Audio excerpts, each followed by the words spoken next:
네, 이번 지방선거는 세월호 참사 속에서 열리는 선거인 만큼 사회 안전 문제가 선거의 최대 쟁점이 될 것으로 보입니다. 이런 가운데 박근혜 대통령이 어제 세월호 참사 희생자 가족들과 만나 특별법 제정과 또 특검의 필요성을 밝혔습니다.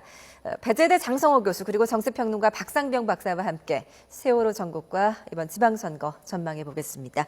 어서 오세요. 네, 안녕하세요. 네, 어서 오십시오.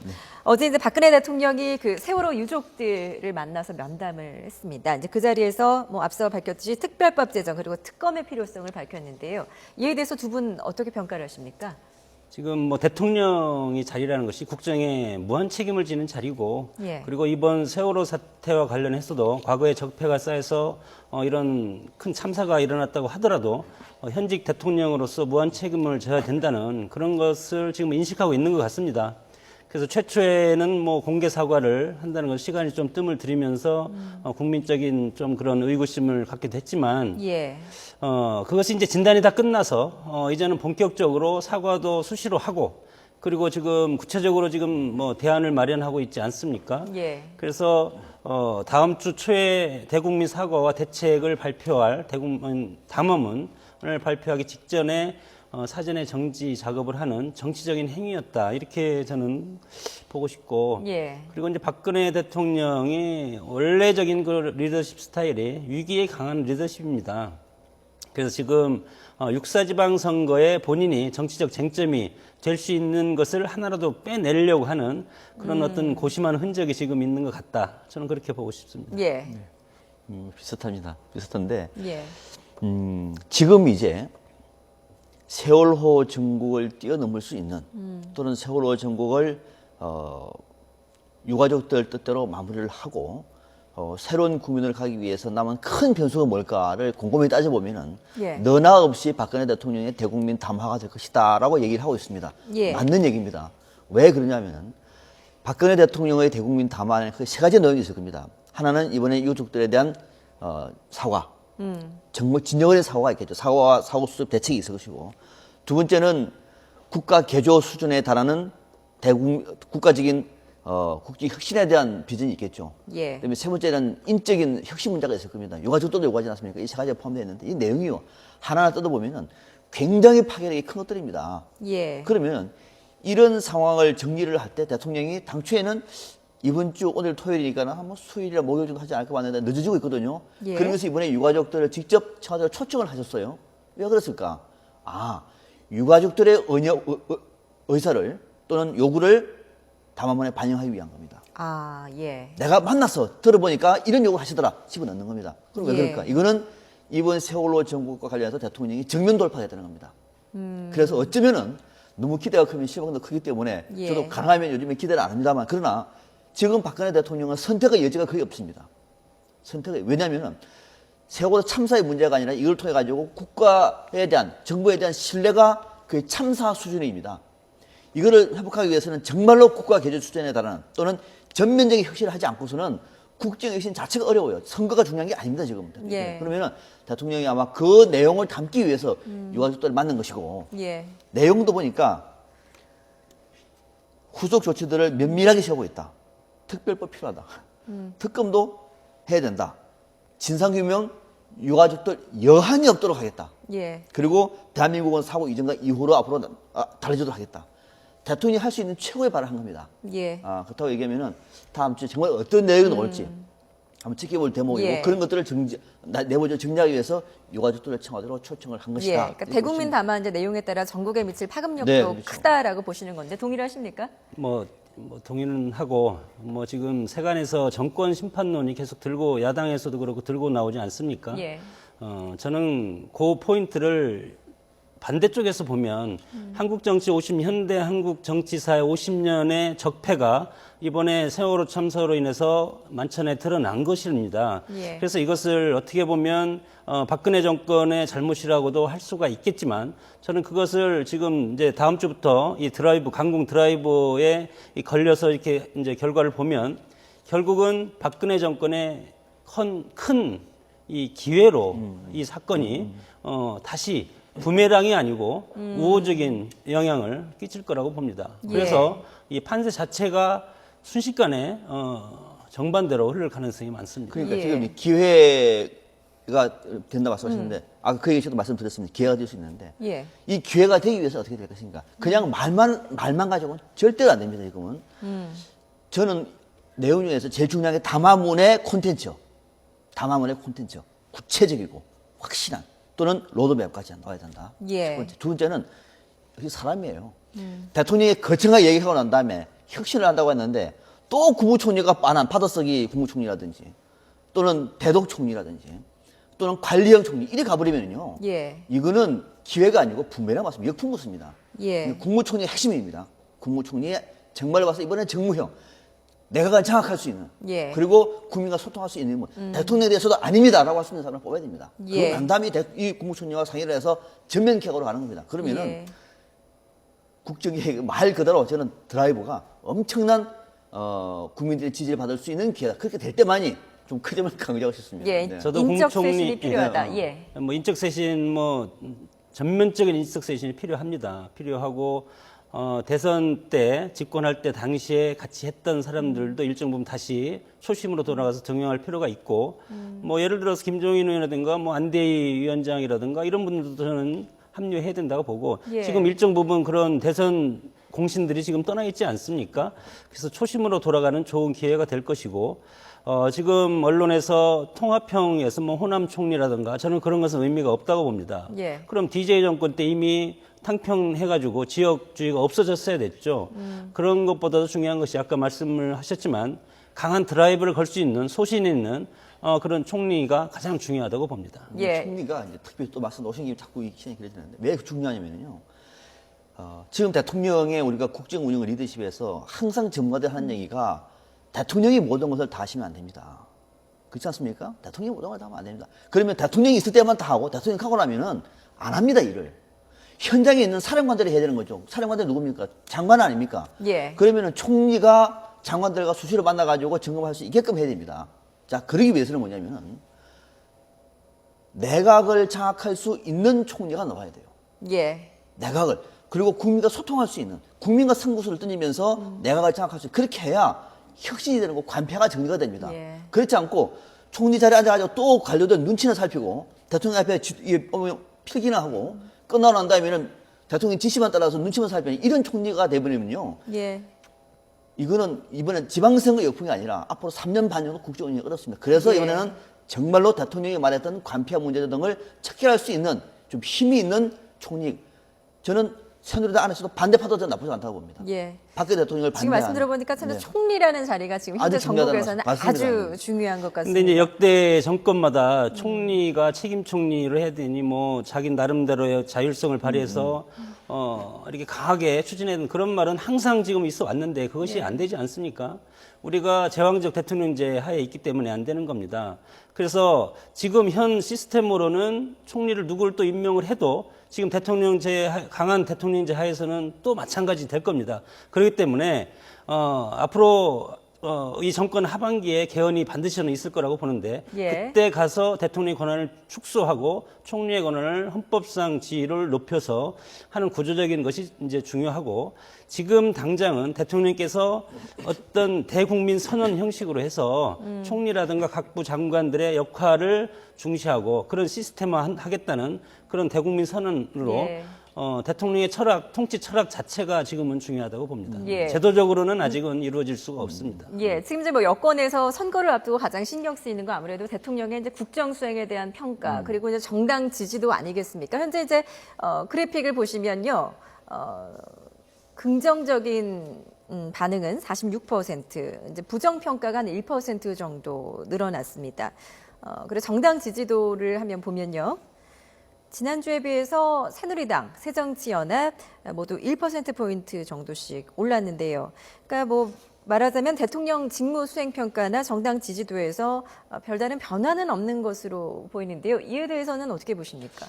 이거 가지고 뭐 1%포인트 올랐네 이렇게 말하는 예. 거는 이거는 아닙니다. 똑같은 겁니다. 별로 움직임이 없다. 그러니까 지금 여기서 딱 정체되어 있다. 예. 왜 정체되고 있을까?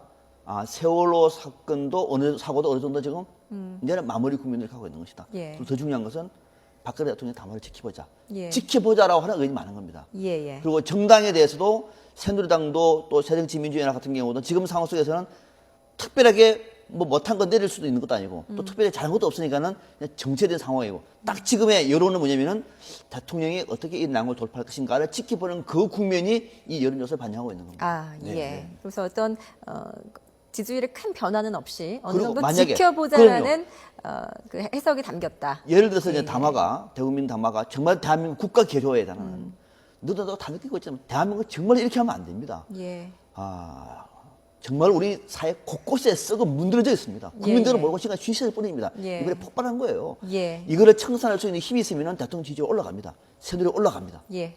반대로 알겠습니다. 그게 아니라 그러면은 더 내려갈 수도 있습니다. 예, 좀 본격적으로 이제 수도권 지역 좀 판세 이야기를 좀 해봐야 될 것 같습니다. 보니까 이제 서울시장, 인천시장 같은 경우에는 여야 후보 격차가 좀 다소 벌어지고 있는 상황인데 수도권 판세 어떻게 보세요? 그것도 저는 지금 대통령 지지도가 아까 뭐 정체한다고 그랬는데 저는 그거 먼저 제가 잠깐만 말씀드려보면 예, 그 이미 세월호에 대한 국민적인 심판은 저는 끝났다고 봅니다. 그래서 그 선에서 대통령이 잘하면 반등해서 팍 다시 올라갈 것이고, 그거보다 뭐 저는 더 잘못하지는 않지 않겠습니까? 앞으로 대책이 나오고 실행을 하고 하는 과정이기 때문에. 예. 그리고 선거와 관련해서는 딱 2주밖에 안 남았습니다. 그렇기 때문에 여기서 뭐 여권에서 대통령이 큰 실수할 그런 기회는 뭐 별로 없다고 보고, 예, 서울시장 선거도 세월호 여파 때문에 사실은 서울의 다수의 중산층이 정치적인 그런 아주 민감한 계층입니다. 그래서 정치의 풍향을 보는 바로미터가 서울 시민인데 예, 세월호의 어떤 충격이 그만큼 컸다. 20% 정도가 대통령 지지율이 빠진 만큼 서울시에서 새누리당 후보의 20%가 빠져나갔습니다. 예, 그래서 지금 앞으로 2주 동안 정부 여당에서 이 대책이라든가 여러 가지 뭐 대국민 사과라든가 담화라든가 인적 쇄신 뭐 이런 것들이 있지 않습니까? 예. 이런 것들이 성공적으로 갔을 때 나중에 3% 2% 박빙의 승부가 저는 되리라고 봅니다. 예. 지금 이제 20% 격차가 2, 3%까지 격차가 줄 수 있다라는 분석이신데 어떻게 동의를 하십니까? 그 정도 될 겁니다. 예. 지금은 우리가요, 투표장에 가면은요, 머리하고 손하고 따로 움직이는 경우가 많습니다. 실제로 많습니다. 선거 정치에서 그런 얘기를 많이 합니다. 예. 생각은, 이번에는 정말 민주당을 야당을 지지해줘야 되겠는데 하면서도, 아니야, 그래도 하면서 또라는 것도 있고, 반대로 박근혜 정부를 지지해줘야 되겠는데 하면서도, 이번에는 정말 아니지. 그런 경우가 있기 때문에, 그러니까 이 전화 여론조사하고 투표 행태는 상당히 다를 수 있다라고 하는 것을 전제로 하고요. 지금 상황에서는 심판론이 압도적이죠. 지금 상황에서 심판을 하지 말자라고 얘기하는 거는 정말로 골수 예. 그 여권 지정 외에는 그건 아닌 거죠. 근데 수도권 판세 같은 경우는 지금 같은 경우에는 저는 경기도 빼고는 어렵습니다. 여당이 예, 어렵고 경기도 빼고는 다 이제 수도권 어렵다. 판세 어렵다. 어렵다. 이런 분석이신데요. 어떻게 지금 보세요? 20% 뭐 15% 이렇게 또 뭐 경기도에 같은 경우는 거의 비슷하게 나오는데 세월호 참사 때문에 여권의 숨은 표가 오히려 많아졌다고 저는 봅니다. 그래서 지지를 하지 않고 잠시 머뭇거나 반대표를 던지고 나중에 결정적인 순간에 다시 여권이 결집하는 그런 표가 다시 나타나는 현상이 있기 때문에 예. 과거와 정상적인 정치 행태 같으면 야당의 표가 숨어 있죠. 예. 그러나 이번 상황은 특수하게 세월호 참사라는 아주 특수한 국가적인 참사가 지금 앞에 있기 때문에 예. 정부 여당 심판을 편승해 가서 갔다가 다시 역으로 여당으로 찍는 그런 숨은 표가 여당 표가 더 많다고 봅니다. 예, 이번에는 좀 특수하게 그대로 여당의 숨은 표가 많다. 아닙니다. 저는 그 주장에는 부분적으로는 그 얘기 맞습니다. 부분적으로는. 예. 그러나 또 다른 측면도 분명히 존재하고 있어요. 뭐냐면은 이 정부 그러니까 여당에 대해서 상당히 강하게 비판하는 사람들은 전화가 오면 아예 끊어버립니다. 예. 지금 응답률이 상당히 낮아요. 끊어버립니다. 과거에는 받아가지고 자기 의견을 개진해요. 예. 저는 뭐 야당을 지지한다 또는 지금은 끊어버립니다. 거기다가 또 젊은 층 또는 40대 마모의 표는 여론조사에서는 그 비율만큼만 반영이 됐어요. 이 사람들이 대거 투표장에 갈 경우에는 전혀 판세가 달라져요. 예. 그러니까 지금 여론조사에서 나오지 않는 여당의 지지표가 숨어 있다라고 하는 것은 부분적으로 그런 측면도 있으나 더 큰 영역은 뭐냐면은 야당을 지지하는 또는 정부에 대한 심판을 표하는 표는 더 많이 내포되어 있는 거죠. 예. 이 점이 같이 봐야 될 것이 하나만 보면은 정세를 분석한다 사람들이 오판할 수가 있는 겁니다. 원리적으로 생각하면 그게 정상적으로 이제 판단하면 그게 맞는데 지금 유권자 뭐 4,130명, 1,300만 예. 명이 이제 유권자인데 거기에서 50대가 2.5%가 늘었고 그리고 60대 이상이 2.2% 늘었습니다. 예. 그리고 19세, 20세가 마이너스 1.8, 30대가 마이너스 2.2, 40대가 0.7% 마이너스. 이렇기 때문에 개혁적인 젊은 세대가 상당히 줄었고 그리고 50대 이상 보수층이 늘었지만 아까 앵그리맘 같은 경우가 만약에 투표장에 나올 경우에는 예. 뭐 그런 영향이 상당히 있겠죠. 그러나 지금 이제 5일인가 6일 연장 연휴가 있지 않습니까? 6월 5일까지 샌드위치까지 하면 예. 그런 것도 투표율에 상당히 영향을 끼칠 것이고 물론 사전 투표가 있겠지만 예. 그리고 세월호 참사라는 것이 이제 선거의 분위기에 또 묻힐 가능성도 조금 있습니다. 예. 왜냐하면 쇠고기 파동이라는 것 같은 것은 전 국민의 생명에 잠재적으로 느끼는 것을 누구나 인식을 하고 있기 때문에 그때 당시 선거는 없었지만 국민적인 폭발성이 있었지만 어떻게 보면 이것도 국민적인 대참사지만 어느 정도 카타르시스가 일정 부분 해소가 됐다. 저는 예. 그렇게 봅니다. 그래서 누구나 다 아픔을 공유하고 있지만 이것을 과연 투표장으로 가서 내가 가서 정권을 심판해야 되겠다. 그럼 국민들이 얘기하는 심판이라는 것이 정치권에 대한 심판일 수도 있고 예. 대통령에 대한 심판일 수도 있겠지만 오히려 가서 찍을 상대가 없기 때문에 그 분노하는 세력들이 투표장에 가지 않고 기권할 가능성이 저는 많다고 봅니다. 예. 그 부분에 대해서는 두 분이 아닙니다. 좀 의견을 저는 그렇게 저는 달리하시죠. 투표율이 예. 더 높아질 것이다. 투표율이 오히려 높아질 것이다. 예년에 4년 전에는 한 54.5였습니까? 54% 정도 나왔는데 예. 지금은 한 58% 정도 나올 것 같아요. 어떤 세월호 전국의 투표율을 예. 더 높일 것이라고 보시는 오늘도 건가요? 이제 강화문에서 지금 촛불 예. 집회했습니다. 잊지 않겠습니다. 라고 젊은 아들이 그럽니다. 잊지 않겠습니다. 예. 이제 압니다. 잊지 않기 위해서는 투표장에 가야 되는 거죠. 예. 그렇게 해야 잊지 않는 겁니다. 예. 머릿속에 막 적어 놓는다 그래서 잊지 않는 게 아니거든요. 이제는 그 정도 압니다. 또 하나 사전 투표자가 있습니다. 예. 30일에 세계 최초로 우리 헌정사상 처음으로 전국적인 선거에서 사전 투표자가 있습니다.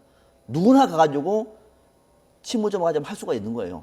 이런 획기적인 제도가 있고 더 중요한 것은 뭐냐면은 이번 기회에 특히 이제 40대 맘이라든지 20대 청년들이 정말 가가지고 한번 힘을 보여주겠다라고 하면 지난 대통령 선거 때는 우리가 당했네 예. 보여줄 경우에는 전혀 달라지기 때문에 투표율이 오히려 저는 올라간다고 봅니다. 이번에는 떨어지지 않고. 투표율이 변수겠군요. 투표율이 높아지면 어쨌든 중요한 이번에는 변수가 됩니다. 예. 굉장히 여권에는 그런 불리하다 점도 이렇게 볼 수 있습니다. 있겠군요. 투표율이 근소하게 올라가면 저는 변수가 될 수 없다고 봅니다. 예. 왜냐하면 이제 촛불 집회라든가 강한 야당의 드라이브가 성공을 했을 때 국민적인 어떤 저항이라든가 정권 심판이라든가 박근혜 정권에 대한 거센 저항이 일어났을 때 예. 과연 이것이 전부 투표장으로 갔을 때 그 반대적인 보수적인 60대 이상의 어르신들이 또다시 결집할 수 있는 그런 것을 가져오기 때문에 예. 투표율이 조금 일정 부분 5% 정도 올라갔다고 해서 이것이 정권 심판이라든가 대세에 큰 영향을 끼칠 수는 저는 없다고 봅니다. 5% 올라가면 엄청 오르는 거예요. 근데 그거는 정 교수님과 생각이 전혀 다릅니다. 예. 5% 오른다는 거는요, 예. 엄청나게 오르는 겁니다. 그러니까 이거는 뭐냐면은 지난 대통령 선거 때 투표율이 오를 때 만약에 20대, 30대 올랐다 그러면은 게임이 안 되는 겁니다. 그런데 예. 50대가 들어가 버렸어요. 그리고 20대의 성향은 이 답이 나와 있는 것이고 또 특히 40대의 성향 중에서 여성이 들기 참여했다라고 얘기하면 그렇게 해가지고 투표율이 5% 올랐다? 예.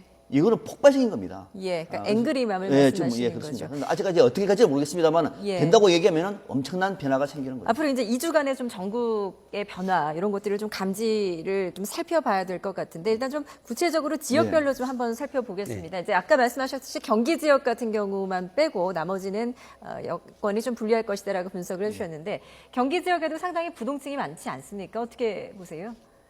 부동층 많은데 지금 남경필 의원이 예. 상당히 선전하고 지금 선거 포메이션을 아주 선거 전략을 아주 잘 이끌어가는 그런 것 같습니다. 제가 객관적으로 보기에. 그래서 지난번에 김문수 지사가 또 그렇게 실패한 도지사가 아니었지 않았습니까? 예. 그래서 지방선거가 본래적인 것은 지방정권 심판이거든요. 예. 그러면 김문수 지사를 심판을 해야 되는데 뭐 인천이라든가 서울이랑 또 틀리게 경기도지사는 남경필 의원 개인적인 그런 정치적 역량도 있지만 김문수 지사가 원만하게 도정을 이끌어왔다.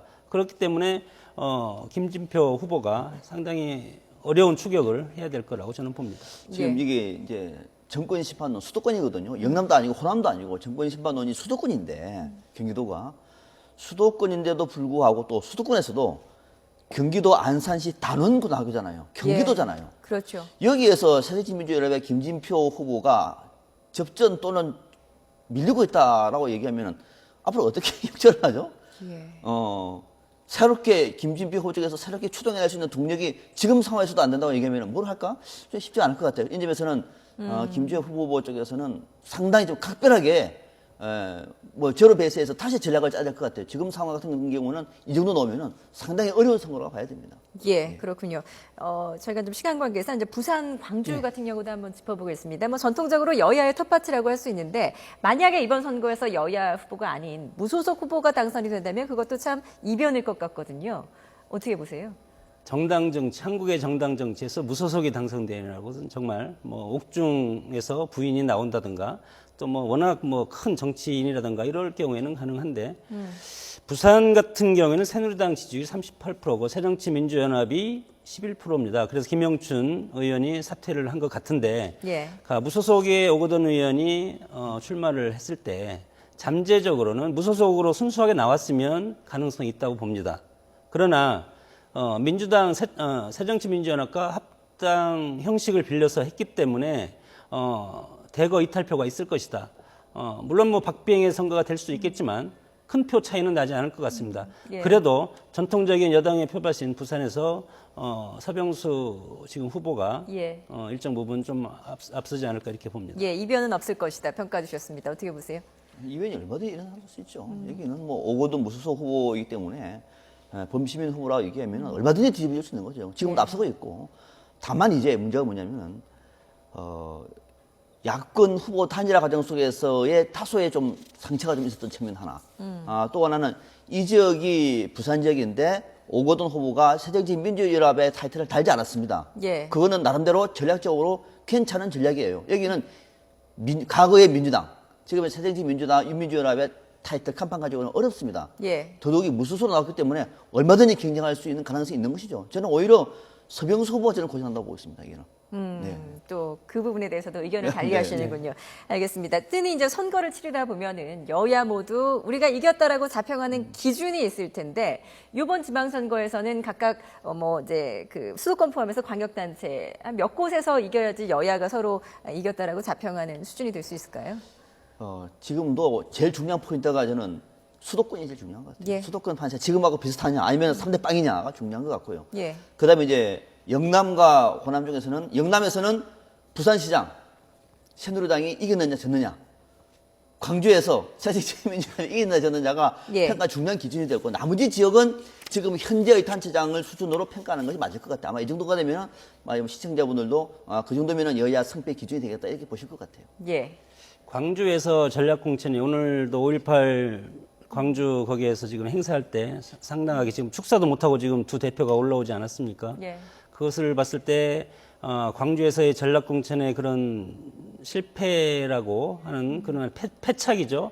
그것은 앞으로 지방선거 끝나고 당의 존재의 여부까지 가는 아주 위험한 아킬레스건이 될 것이다. 예. 그래서 이번에 물론 단일 후보가 되겠죠, 무소속이. 그래서 무소속 단일 후보한테 새정치민주연합이 공천한 후보가 졌을 경우에는 당의 명운, 당의 존폐 자체까지 영향을 끼칠 수 있을 것 같고, 여야의 성패를 보면 서울, 경기, 인천 세 군데 선거 결과에 따라서 앞으로 평가를 해야 될 것 같습니다. 예, 또 수도권 판세가 중요하다, 네, 그렇습니다. 이런 말씀이셨습니다. 배재대 장성호 교수, 정치평론가 박상병 박사와 함께 지방선거 전망해봤습니다. 말씀 잘 들었습니다. 네.